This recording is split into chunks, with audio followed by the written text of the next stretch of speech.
வணக்கம். தமிழ்நாட்டு அரசியல்ல மிக முக்கியமான ஒரு காலகட்டத்துல இன்னைக்கு அரசியல் நகர்ந்துட்டு இருக்குது. அரசியல்ல எது வேணுமானாலும் நடக்கலாம் அப்படின்றதுக்கு உதாரணம் இன்னைக்கு தமிழ்நாட்டுல அரசியல் நகர்வுகள் இருந்து கொண்டிருக்கிறது. இன்றை விட நாளைக்கு மிக முக்கியமான நாள். தமிழ்நாட்டுல யார் ஆட்சி அமைக்க போறாங்க, எந்த மாதிரியான அரசாங்கம் அது வரப்போகுது அப்படின்றத மிக முக்கியமான ஒரு காலகட்டத்துல நாம இருக்கிறோம். அதை பத்தி தான் இந்த காணொலியில முழுமையா பார்க்கலாம். தமிழ்நாட்டுல 2026 சட்டமன்ற தேர்தலுக்கான தேர்தல் நடந்தது.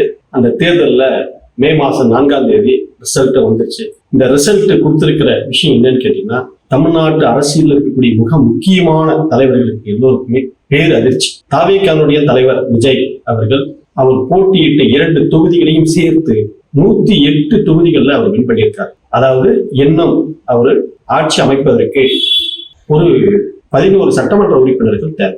அந்த நிலையில தான் அவருக்கான இதற்கு அவரு உடனடியாக மத்திய அரசாங்கத்தினுடைய எதிர்ப்பு நிலைகளை அவர் உறுதியா இருக்கார்.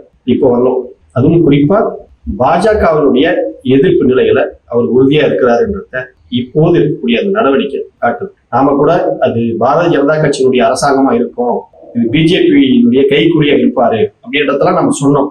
ஏன்னா அவர் பாரதிய ஜனதா கட்சியை எதிர்த்து எதுவுமே அவர் பேசுனது கிடையாது. அவர் முழுக்க பேசுனது என்னவா இருக்குது அப்படின்னு சொல்லி கேட்டீங்கன்னா, அதுவும் குறிப்பா திமுகவை மட்டுமே அவரு குறிவைத்து தாக்குனார். அப்ப அதுல அவர் சக்சஸும் பண்ணிட்டார். திமுகவை எந்த அளவுக்கு அவர் இறங்கி குறிவைத்தாரோ, பல்வேறு விதமான வதந்தியான தகவல் தான் நம்ம நிறைய சொல்லியிருக்கோம். பொய் தான் சொன்னார், நிறைய பொய்களை சொன்னார். 41 பேர் இறந்து போயிட்டாங்க, அதுக்கு எனக்கு சம்பந்தமே இல்லாத மாதிரி அப்படியே திமுக மீது பழிய போட்டாரு. அதுல அவரு எந்த அளவுக்கு அதுல நகர்ந்தாரோ அந்த அளவுக்கு அதுல வந்து சக்சஸ் பண்ணிட்டாரு. பொய்ய சொல்றதுலேயே மிக வலுவா சொன்னாரு, அது ஆணித்தரமா சொன்னாரு. ஏன்னா அது மக்கள்கிட்ட போய் அவருடைய ரசிகர்கள்கிட்ட போய் சேர்ற அளவுக்கு சொன்னாரு.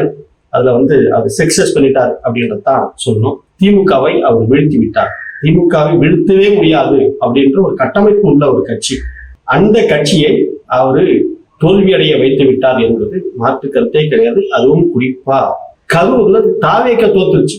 அங்க அதான் முக்கியமான விஷயம். கரூர்ல தாவேகா ஜெயிக்கல, விஜய் ஜெயிக்கல. ஆனா கரூர் மக்களுக்கு தெரியுது இங்க என்ன நடந்தது, யார் இந்த சம்பவத்திற்கு காரணம் அப்படி என்பதை கரூர் மக்களுக்கு தெளிவாக தெரிந்தது. கரூரில் தாவேகா தோத்துருச்சு, அது இல்லை இப்ப சப்ஜெக்ட்.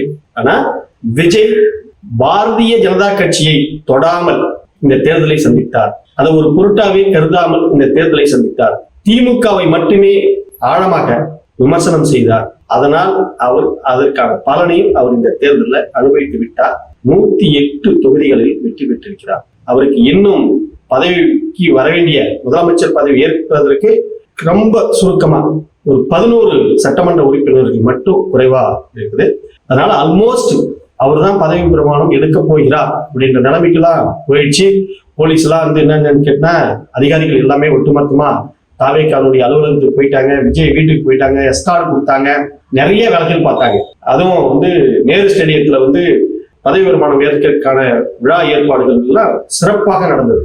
அது நமக்கு மாற்று கருத்து கிடையாது, நல்லா பண்ணியிருந்தாங்க.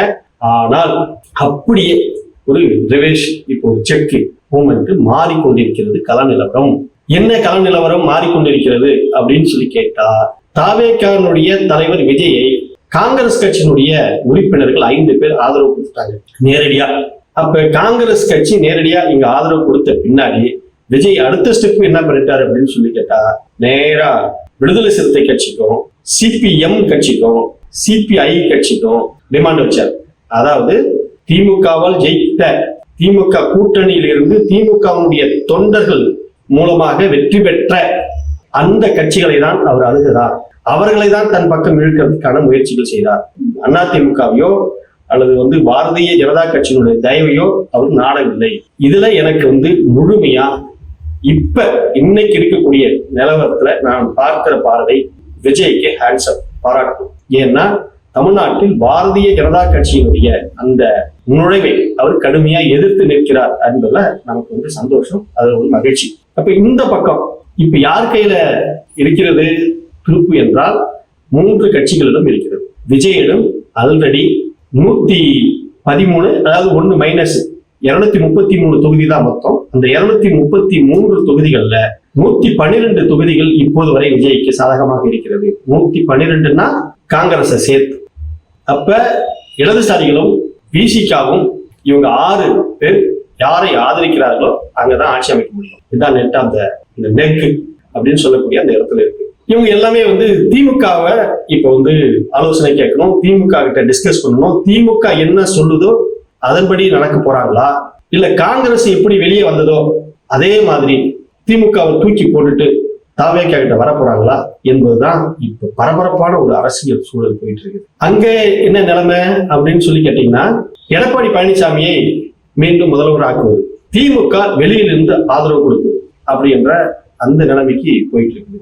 அங்க எவ்வளவு பேர் இருக்காங்க அப்படின்னு சொல்லி கேட்டா, அதிமுகவுல 47 பேர் இருக்காங்க, பாட்டாளி மக்கள் கட்சி 4 பேர், பிஜேபியில ஒரு உறுப்பினர், அமமுகவுல ஒரு உறுப்பினர், ஆக 53 சட்டமன்ற உறுப்பினர்கள் இருக்காங்க அதிமுக. அது திமுக கிட்ட எவ்வளவு பேர் அப்படின்னு பார்த்தா, திமுக நேரடியா உதயசூரியன் சின்னத்தில் நின்று வெற்றி பெற்றவர்கள் 59 பேர், மிகப்பெரிய அளவுலதான் வந்திருக்காங்க. அதற்கு அடுத்தது திமுக கூட்டணியில் இருந்து இந்திய யூனியன் முஸ்லீம் லீக் கட்சி 2 உறுப்பினர், ஆக 61 பேர் இப்போ வரை அங்க ஸ்ட்ராங்காக இருக்கிறார்கள். இந்த 61 53 இணைத்தால் திமுக கூட்டணியில அதிமுகவும் இணைந்தால் 114 பேர் இருக்கிறார். என்ன சார் ஆட்சி அமைக்கிறதுக்கு 4 பேர் வேணுமே? ஆமா, இந்த 6 பேர் தான். அதாவது கம்யூனிஸ்ட் கட்சிகளும் விடுதலை சிறுத்தையும் சேர்ந்தாதான் இந்த பக்கமா இருந்தாலும் ஆட்சி அமைக்க முடியும், இந்த பக்கமா இருந்தாலும் ஆட்சி அமைக்கும். அப்ப தாவேகா தலைவர் விஜய் ஆட்சி அமைக்க போறாரா, எடப்பாடி பழனிசாமி தலைமையில் மீண்டும் ஆட்சிக்கு வரப்போகிறதா என்ற பெரும் பரபரப்பான சிக்கலான அந்த சூழல் இப்போது போய் கொண்டிருக்கிறது அரசியல் வட்டாரத்துல. அது இன்னைக்கு மாலை தான் முழுமையா தெரியும், அது குறிப்பா இரவு தான் அது முழுமையா தெரியும். இப்ப இங்கதான் நம்ம இந்த அரசியலையே நம்ம கூர்ந்து கவனிக்க வேண்டிய அந்த இடத்துல இருக்கோம். இதுவரை பாரதிய ஜனதா கட்சியினுடைய எதிர்ப்பு வரிசையில இருந்த, மிக கூர்மையாக எதிர்ப்பு அலையில இருந்த, சித்தாந்தத்தில் இருந்த திமுக இன்னைக்கு பாரதிய ஜனதா கட்சியினுடைய கூட்டணி வச்சிருக்கக்கூடிய அதிமுகவை ஆதரிக்க முன் வந்திருக்கிறது. இதுதான் இங்க இருக்கக்கூடிய மிகப்பெரிய சிக்கல். திமுகவினுடைய கொள்கையே நீண்ட ஆண்டு காலமாக பாரதிய ஜனதா கட்சியை எதிர்ப்பது, விடுதலை சிறுத்தை கட்சியினுடைய முழுமையான சித்தாந்தமே பாரதிய ஜனதா கட்சியை எதிர்ப்பது, இடதுசாரிகளினுடைய முழுமையான கொள்கையே பாரதிய ஜனதா கட்சியை எதிர்ப்பது. இதுதான் இன்னைக்கு அங்க இருக்கக்கூடிய நிலைமை. ஆனா இப்ப போன தேர்தல்ல ஒரு 20 நாட்களுக்கு முன்பு நடந்த சட்டமன்ற தேர்தல்ல அதிமுக பாரதிய ஜனதா கட்சியோடு கூட்டணி வைத்தது, அதிமுக பாட்டாளி மக்கள் கட்சியோடு கூட்டணி வைத்தது. அப்படி கூட்டணி வைக்கும் போது அது மதவாத கூட்டணி அப்படின்னு சொல்லி எதிர்த்து திமுக பிரச்சாரம் செய்யும். இப்ப அதுல ஒரே ஒரு உறுப்பினர் பாரதிய ஜனதா கட்சியை சார்ந்தவர் இருக்கிறார். அவரையும் இந்த அணியில் சேர்த்துக் கொண்டுதான் அதிமுக ஆட்சியை அமைக்க வேண்டிய நிர்பந்தத்தில் இருக்கிறது. இதான் அங்க இருக்கக்கூடிய மிகப்பெரிய நெருக்கடி சூழல். இதை எப்படி ஃபேஸ் பண்ண போறாங்க அப்படின்றது தெரியல. இப்ப என்ன, ஏன் தாவேகா ஆட்சி அமைத்தால் என்ன உங்களுக்கு தாவேகா ஆட்சி அமைக்க விட வேண்டியதானே? இந்த பாருங்க, இவங்கெல்லாம் தோத்து போன கட்சிகள், திமுகவா இருக்கட்டும் அதிமுகவா இருக்கட்டும், இவங்கெல்லாம் தோத்து போனவங்க எல்லாம் அதிமுகவும் திமுகவும் கடந்த 50 ஆண்டு காலமாக வரலாறு ரீதியாக எதிர்ப்பணியில் இருந்தவங்க. அதிமுகனா திமுக ஆகாது, திமுகனா அதிமுக ஆகாது. அப்படி ஒரு மிகப்பெரிய எதிர்ப்பை கட்டமைத்துக் கொண்டிருந்த இந்த 2 கட்சிகளும் இன்னைக்கு ஒன்னாக இணைந்து ஆட்சி அமைக்கிறது தமிழக அரசியல் வரலாற்றுல மிகப்பெரிய அளவுல பேசும் பொருளாக மாறி இருக்கிறது. டீ கடையில, அங்க பார்க்ல, எல்லா இடங்கள்லயும் இது குறித்து எல்லாரும் விவாதம் செய்து கொண்டிருக்கிறார்கள். பாக்குறவங்க கேக்குறாங்க, என்னங்க அதிமுக ஆட்சி அமைக்கதான் திமுக சப்போர்ட் அப்படின்ற மாதிரி பேசக்கூடிய அந்த நிலைமைக்கு இன்னைக்கு களத்துல இன்னைக்கு வந்துருச்சு. அதுவும் குறிப்பா புது வரவு அப்படின்னு சொல்லக்கூடிய விஜய் வந்ததுனால இவ்வளவு பெரிய சிக்கல் இந்த 2 கட்சிக்கும் ஏற்பட்டிருக்கிறது. விஜய் வந்ததுனால இந்த 2 கட்சிகளுக்கும் பயம் வந்து விட்டது. அதனால் இவர்கள் விஜயை ஆட்சிக்கு உட்கார விடாமல் தடுப்பதற்காக இந்த வேலைகளை இவர்கள் செய்கிறார்கள் என்று இன்னைக்கு பெரிய அளவுல விமர்சனம், விவாதம் நடந்து கொண்டிருக்கிறது. விஜயை ஆட்சியில உட்கார வைத்து விட்டால் இன்னும் 15 ஆண்டுகளுக்கு விஜய ஆட்சியிலிருந்து நீக்க முடியாது, அந்த அளவுக்கு அவர் செஞ்சிருவாரு அப்படின்லாம் சொல்றாங்க. அதான் சாத்தியம் இல்லை. விஜய் 6 மாசத்துல அம்பலப்பட்டு போயிடுவாரு. விஜய் சொன்னது என்ன, டாஸ்மார்க்கை மூடிடுவேன் அப்படின்னு சொன்னார். டாஸ்மார்க்கை மூடிட்டு அரசனுடைய வருவாயை எந்த வழியிலிருந்து ஈட்ட முடியும்? அதுக்கு சாத்தியமே இல்லை, 100% சாத்தியம் இல்லை. டாஸ்மார்க்கை மூடுவது என்பது படித்த விவரம் அறிந்த எல்லோருக்கும் தெரியும். ஆனா 100% டாஸ்மார்க்கை மூட முடியாது என்பது எல்லோருக்கும் தெரியும். அது மூட முடியாது. அதுதான் அரசாங்கத்துக்கு வரக்கூடிய ரெவன்யூவே, முக்கியமான ரெவன்யூல அது ஒண்ணு. ஓகே, அதுக்கு அடுத்தது சட்டம் ஒழுங்கு பாதுகாப்பு அப்படின்றதுல விஜய் அட்ட ஃபெயிலியர் ஆயிடுவார். ஏன்னா விஜயனுடைய கட்சிக்காரர்கள் கடந்த 2 நாட்களாக விஜய் ஜெயிச்ச 4ஆம் தேதி ரிசல்ட் வந்த பின்னாடி விஜய் கட்சியை சேர்ந்தவர்கள் ஒரு எம்எல்ஏ குடிச்சிட்டு டான்ஸ் ஆடிட்டு இருக்காரு. அப்புறம் நான் தாவேக்கா அப்படின்னு சொல்லிட்டு நேற்று திருவண்ணாமலையில ஒரு பையன் அரசு நிகழ்ச்சி நடக்கக்கூடிய இடத்துல போய் தகராறு பண்ணிட்டு இருக்காங்க. இப்படி தமிழ்நாடு முழுக்க தாவேக்காவில் இருக்கக்கூடியவர்கள், அந்த இளைஞர்கள் எல்லோரும் விவரம் அறியாதவர்கள். அவர்கள் தாவேக்கா ஆட்சிக்கு வந்துருச்சுன்னு உடனே அவர்கள் போடக்கூடிய அந்த ஆட்டம், அந்த அவருக்கு சட்ட விதிமீறல்கள், அவர் செய்யக்கூடிய நடவடிக்கைகள் என்பது ஏராளமாக இருக்கும். முதல்ல நீங்க அதிமுகவில் இருக்கிறவனையும் திமுகவில் இருக்கிறவனையும் நீ வந்து எதுவும் பண்ண வேண்டாம். அவங்க சேஃப் மீன்ஸ் அவங்க அந்த மாதிரி சட்ட விதிமீறல்களை ரேர், எங்கேயாவது 1-2 பேர் தான் போவோம். ஆனா தாவேக்காவில் இருக்கிறவங்க அத்தனை பேருமே விதிமீறல்கள் தான் ஈடுபடுவான். ஏன்னா பூராமே சின்ன குழந்தைகள், சின்ன பசங்க, மெச்சூரிட்டி இல்லாத பிள்ளைகள். அவங்க தாவேக்காவுன்னு பேரை சொல்லிக்கிட்டு கலவரம், சண்டை, சச்சரவு எல்லாமே செய்வாங்க. அவங்ககிட்ட இருந்து நீங்க சட்ட ஒழுங்கை பாதுகாக்கணுன்றது இருக்கிறது இல்ல, மிகப்பெரிய கடினமான வேலை, அது சாதாரணமான வேலை கிடையாது. அப்ப இவ்வளவு பெரிய சிக்கல் விஜய் ஆட்சிக்கு வந்தா இருக்கிறது. அதனால விஜய் ஆட்சிக்கு வந்தா ஊழலை ஒழிச்சிருவன்றதோ ஊழலே செய்யாத கெஜ்ரிவாலாலே முடியல. ஆம் ஆத்மி கட்சியை தொடங்கி டெல்லியில ஆட்சியை பிடித்த கெஜ்ரிவால் ஊழல் பேர் வழி கிடையாது, அப்பழுக்கற்ற மனிதர், நேர்மையான மனிதர். அவராலே ஊழல் ஒழிக்க முடியாது. ஊழல் என்றது ஒவ்வொரு தனி மனிதனிடமும் இருக்கிறது, ஒவ்வொரு தனி மனிதன்கிட்டே இருக்குது. அது விஜய்கிட்டே இருக்கு. விஜயும் ஊழல் பேர் வரிதான். தான் வாங்குற சம்பளத்துல முறையா டாக்ஸ் கட்டாத நபர் தான். வருமான வரிக்கு இன்னைக்கும் அவன் பதில் சொல்லிட்டு இருக்கக்கூடிய நபர் தான். அதனால விஜய்க்கு மிகப்பெரிய சிக்கல் இருக்கிறது. விஜயால ஒரு சரியான ஆட்சியை கொடுத்து விட முடியும் என்பதில் யாருக்கும் இங்க ஏற்றுக்கொள்ள முடியாது. விஜயால் அப்படிப்பட்ட ஒரு நிர்வாகத்தை கொடுக்க முடியாது. அது ஒரு பக்கம் இருக்கட்டும். ஆனா நிர்வாகம் அதுக்கு பின்னாடிதான் பார்க்கணும். ஆனா விஜய்க்கு என்னென்னலாம் சிக்கல், ஏன் இப்ப வந்து திமுக அதிமுக 2 மிகப்பெரிய எதிரிகளும் ஒன்னா இணைவதற்கான காரணங்கள் என்ன? அதுதான் நாம இந்த மிக முக்கியமான விஷயமா பார்க்கணும். காரணம் என்னன்னு கேட்டா வேற ஒண்ணுமே, ரொம்ப சிம்பிள். விஜய் ஒரு சக்தியா? ஆமா சக்தி, ஆனா கட்டமைப்பு இல்லாத சக்தி. அது ஒரு மனநிலையில இன்னைக்கு எல்லாம் ஓட்டு போட்டாங்க. ஒரு மனநிலையில ஒரு நாள் ஓடியாந்து ஒரு போராட்டம் பண்ணுவாங்க. பக்கத்துல ஸ்ரீலங்காவில் வந்து ஒரு போராட்டம் பண்ணாங்க, ஒரு ஆட்சி மாற்றம் நிகழ்ந்தது. இதுல நேபாளத்தில் நடந்தது. இவங்க ஒரு 10-15 நாள் ரோட்ல இறங்கி போராட்டம் பண்ணி கலவரம் பண்ணி ஒரு பிரச்சனையை உருவாக்கி மிக பெருசா பண்ணக்கூடிய அந்த இளைஞர்கள் ஒரு மனநிலையில இருந்து இன்னைக்கு வாக்களித்து விட்டார்கள். ஆனால் அவர்கள் எல்லோரும் கட்டமைப்போடு உள்ளவர்களா அப்படின்னு சொல்லி கேட்டா, கட்சி அமைப்போடு உள்ளவர்களா அப்படின்னு சொல்லி கேட்டா கிடையாது. ஒண்ணு, ஏன் திமுக விஜயை புரிய வைக்க ஆரம்பித்து விட்டது என்றால் சாதாரணமானது இல்லை. கரூர் சம்பவம் தான் நான் இப்பவும் சொல்றேன். கரூர் சம்பவத்துக்கு பின்னாடி முதலமைச்சர் மிக மெச்சூரிட்டியா ஒரு பெரிய மனிதர் எப்படி நடந்து கொள்வாரோ அந்த அளவுக்கு நடந்து கொண்டார். ஆனா விஜய் அதில் நடந்து கொண்ட விதம் சிறுபிள்ளைத்தனமாக நடந்து கொண்டார். விஜய் கட்சியை சேர்ந்த ஆதவ் அர்ஜுனாவோ சிறுபிள்ளைத்தனமாக நடந்து கொண்டார்கள். சிறுபிள்ளை என்றால் சாதாரணமான சிறுபிள்ளை இல்ல. தேர்தல்ல வெற்றி பெற்று விட்டாங்க.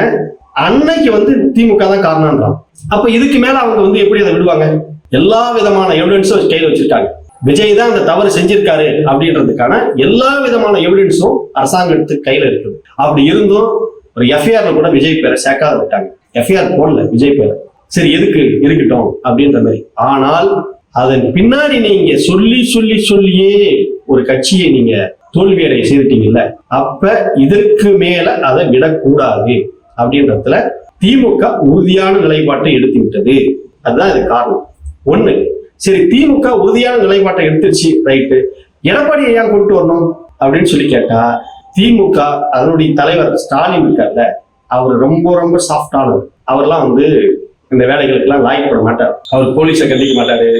என்ன எதுவுமே அவர் வந்து என்ன அப்படின்னு சொல்லி கேட்டீங்கன்னா ரொம்ப சாஃப்டா அவரு ரெக்கார்டு பதிக்கணுன்றதுக்காக மட்டுமே அவர் வேலைகளுக்காக செய்வார். சத்துணவு திட்டம் கொண்டு வந்தது, மகளிர் உரிமை தொகை கொண்டு வந்தது, பெண்களுக்கு இலவச பேருந்து பயணம் கொடுத்தது, அப்படின்றத அவர் வாழ்க்கையில நான் என்ன சாதிச்சேன், இந்த மக்களுக்கு என்ன செஞ்சேன் அப்படின்றத வரலாறு பேசணுன்றதுக்காக, அவர் வரலாற்று கதாநாயகனா மாறணுன்றதற்காக ஆட்சியை புரிந்தவர். அதனாலதான் அவரு இந்த மாதிரியான வேலைகளை அவரு செய்ய மாட்டார். ஆனா எடப்பாடி பழனிசாமி அப்படிப்பட்ட ஆள் கிடையாது. நீங்க அவரை புரிஞ்சுக்கணும். அதிமுகவும் பிஜேபியும் கூட்டணி வச்சிருந்தது.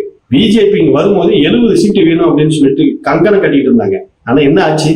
அவங்க மண்டையே கழுவி என்ன வெறும் 27 சீட்டு தான் கொடுத்தாரு. அந்த 27 சீட்டையும் எப்படி கொடுத்தாரு அப்படின்னு சொல்லி கேட்டா தோக்கக்கூடிய இடமா பார்த்து கொடுத்தாரு. நாம ஏற்கனவே ஒரு காணொலியில இதை பத்தி பேசியிருக்கோம். 27ல இன்னைக்கு ஒரு சீட்டு தான் அவங்க ஜெயிச்சிருக்காங்க. தோக்கக்கூடிய இடமா பார்த்தா தான் கொடுத்தாரு. பிஜேபியை காலி பண்ணாரு. அப்ப எந்த விதத்திலையும் அவர் விட்டு கொடுக்காம, பிஜேபிக்கு பயந்து அடிபணிந்து எந்த இடத்துலையும் விட்டு கொடுக்காம ஸ்டஃபா நிற்கக்கூடிய நபர். அதனாலதான் அவர் இன்னைக்கு இவ்வளவு பெரிய இடத்துக்கு வந்தும் 47 இடங்கள்ல இன்னைக்கு அதிமுக பிடிச்சிருக்கு. நான் நினைச்சது என்னன்னு கேட்டீங்கன்னா அதிமுக பெரிய அளவுல வெற்றி பெறாது அப்படின்றது நம்மளுடைய கணிப்பு தான் இருந்தது. ஆனா அதிமுகவை இன்றும் அவர் ஸ்ட்ராங்காக உறுதியாக வைத்திருக்கிறார் என்றால் அது எடப்பாடி பழனிசாமிக்கு அவருடைய தலைமை பண்புதான் காரணம். அதனால அவரு மீண்டும் ஆட்சிக்கு வரும்போது வந்தா தாவேகா அதனுடைய செயல்பாடுகளை பதம் பார்த்துருவாரு அப்படின்றது பெரிய எதிர்பார்ப்பு இருந்துட்டு இருக்குது. அதனாலதான் இப்போது அதிமுகனுடைய தலைமையில ஆட்சி அமைக்கிறதுக்கான வேலைகள் ஒரு பக்கம் போய்கொண்டிருக்கிறது. இந்த சூழல்ல இன்னைக்கு களம் சரிபாதியாக இயங்கிக் கொண்டிருக்கிறது. ஒரு பக்கம் தாவேகானுடைய ஆபீஸ்ல அந்த எம்எல்ஏக்கள் கூட்டம் நடந்துட்டு இருக்குது. காங்கிரஸ் கட்சி ஒரு பக்கம் கூட்டம் அவங்க கூட சேர்ந்து நடத்திட்டு இருக்குது. ஒரு பக்கம் விடுதலை சிறுத்தை, சிபிஎம் இவங்கெல்லாம் கூட்டம் நடத்திட்டு இருக்காங்க. இவங்க ரிசல்ட் எப்ப அறிவிக்க போறாங்கன்றத பொறுத்துதான் இந்த ஆட்சி மாற்றம் எப்படி இருக்கும் அப்படின்றத நம்ம பார்க்க போறோம். இது மிக விறுவிறுப்பாக இருக்கும். எல்லோரும் அதாவது என்னன்னு கேட்டீங்கன்னா இது ஒரு ஆச்சரியமா பார்க்கக்கூடிய நிகழ்வா தான் இருக்கும். அது தாவேகா ஆட்சி அமைச்சாலும் சரிதான், அல்லது அதிமுக ஆட்சி அமைத்தாலும் சரிதான், இது எல்லோரும் மிக விறுவிறுப்பாக இருக்கும். ஒரு கட்டத்தில் என்னுடைய புரிதல் சரியாக இருந்தால் யார் ஆட்சி அமைத்தாலும் சரிதான், ஒரு வருஷத்துல இந்த ஆட்சி டிஸ்மிஸ் ஆகும். டிஸ்மிஸ் ஆகிறதுக்கான வாய்ப்புகள் நிறைய இருக்கிறது. அதனால பொறுத்திருந்து பார்ப்போம். இன்னைக்கு நிலைமை தான். நன்றி.